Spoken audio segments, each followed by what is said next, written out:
Hi guys, so today I'm in a Mk7.5, it's the Mk7 Volkswagen Golf, and it's the facelift version, so it's the 7.5. So it's a sort of bag term that they use that really, and I think I've seen BMW do it as well, where the facelift they call the 0.5, and the first time I saw it was about like a 7.5 or a 7.5. Anyway, Mk7.5. So I still remember the Mark 4 Golf being a particular favourite of mine, and at the time they didn't do a GTD, that wasn't the thing.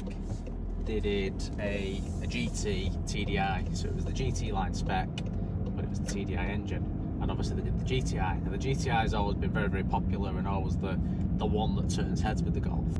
It's got that sort of that look, that racing edge to it, and everything that goes with that. But it's the petrol. Petrolheads love the GTI, and they think it's a fantastic car, and it goes back to the Mark 1. And I remember a girl I was seeing many years ago, her brother had a Mark 1 Karma Clipper with the roof that went down, and what a sort of pocket rocket that was, and it was like a little go-kart, it'd fly around, and it was a really, really cool car. And I remember being sort of 18 at the time and thinking, this is what a fantastic car, I'd love one of these. The insurance was too expensive at the time for me to have a Mark 1 Golf. But I remember that sort of a love of golf with that, and as I said, the Mark 4 felt very, very solid. The Mark 3 was a bit wishy-washy, there was nothing really to that, but the Mark 4 was when it was a real solid Volkswagen car, and you thought, yeah, this is a good place to be. With the Mark 4 they had the R32, and then when they moved on from that we became what was known now as the Golf R. I think it was about the Mark 6 that came out. And this is the GTD, so it's got the sporty look of the GTI, and it's not slow, it's not ridiculously quick, it's not like a Golf R, but I think it's about 7.4 seconds, not 60, it's 172 brake, so it's quick enough, and it's nippy, and it, if you put your foot down, it'll go. And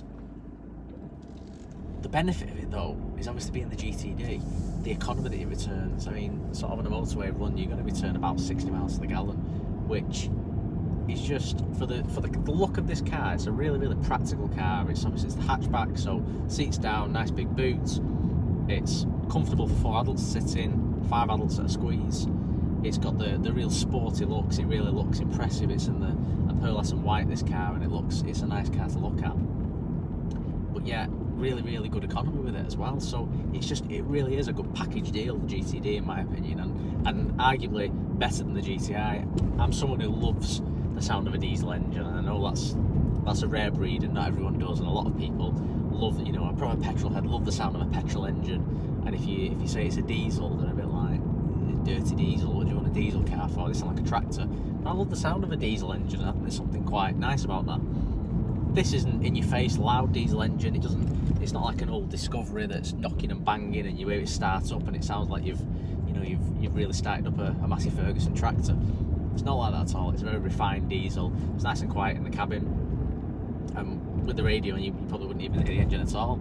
So what makes this car so nice? Well, there's two things. My two favourite features about this car are the steering wheel. The steering wheels are really, really, and it reminds me so much of that Mark 4, is a really chunky, dark, proper leather steering wheel. It's not sort of, if I was in a modern car with this price range of its competition, maybe something like a 1 Series, or I'm trying to think of who else might produce something that's not part of the VAG group, because obviously Audi and Seat and Skoda are all part of the VAG group, but maybe a Fiesta or a Focus. A Focus would be sort of comparable from Ford.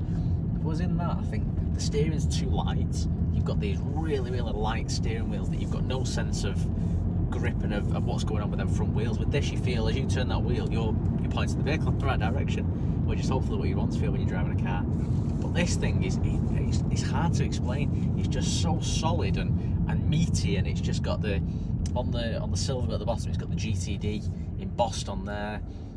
The steering wheel is a lot more modern than the Mark 4, because you've got this circular, where the airbag is in the centre of this circular section. So they have given modern touches. It's got the flappy paddles on it, so you can knock this across from automatic into Tiptronic. You can control it with the flappy paddles, or you can go up and down with the Tiptronic box. You've got different settings. You've got an eco setting, you've got a comfort setting, you've got a sport setting, and then you've got one that you can completely customise yourself, and can control all aspects of things with that and get it to exactly like your style of driving. I'm just driving it around in the comfort at the moment, but you can knock it into sport and put your foot down and have a little bit of fun with it. So the steering wheel's amazing. I love the steering wheel. There's a lot of nice features with this car, but I think the steering wheel's really nice. And the other thing is these seats. Now, these seats are harking back to the Mark 1. Now, in the Mark 1 GTI, it was this tartan print like this, and it was in red because it's the GTI.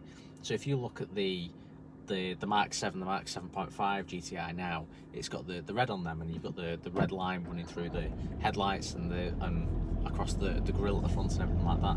It's not the same with the GTD, obviously. With the GTD, they've gone for this grey, and it really does look nice. It's very retro, and it's just you've got, you know, these aren't leather seats, the cloth seats, which there's a lot to be said about cloth seats sometimes. We sort of all want, and it's an optional extra, and people want to buy a leather seat and a suede seat, and they look really nice, but realistically there's nothing wrong with a cloth seat, and they're arguably more comfortable. And in a car like this, I think I'd probably opt for this cloth seat, and you get that tartan. You can have that tartan print in leather and in suede. So, you know, so they're my two favourite features of the car, definitely. But aside from them, a really, really nice addition to this 7.5 is the digital cockpit. The clocks are all completely digital, and they're not just digital as in you've got a digital rev counter and a digital speedo, and you think, oh right, yeah, okay. Everything comes alive with them. They really are a really, really nice looking thing. So we can have the sat nav in the middle of them, which I'm a really big fan of that. And sort of on the Porsche Cayenne review I did, which I'll stick in the card, that had it on one of the Porsche clocks, which looked really nice. But it wasn't that practical because it wasn't that big. Whereas this takes over the entire centre of this digital dash, and it's really big. You can see exactly what's going on around you. You can see, you know, the street you're on, and sort of 5 or 6 streets either side. So it's a really, really big, crisp, clear screen. And I think for driving along and keeping your eyes on the road and on the clocks rather than looking elsewhere at sat navs and things like that is brilliant.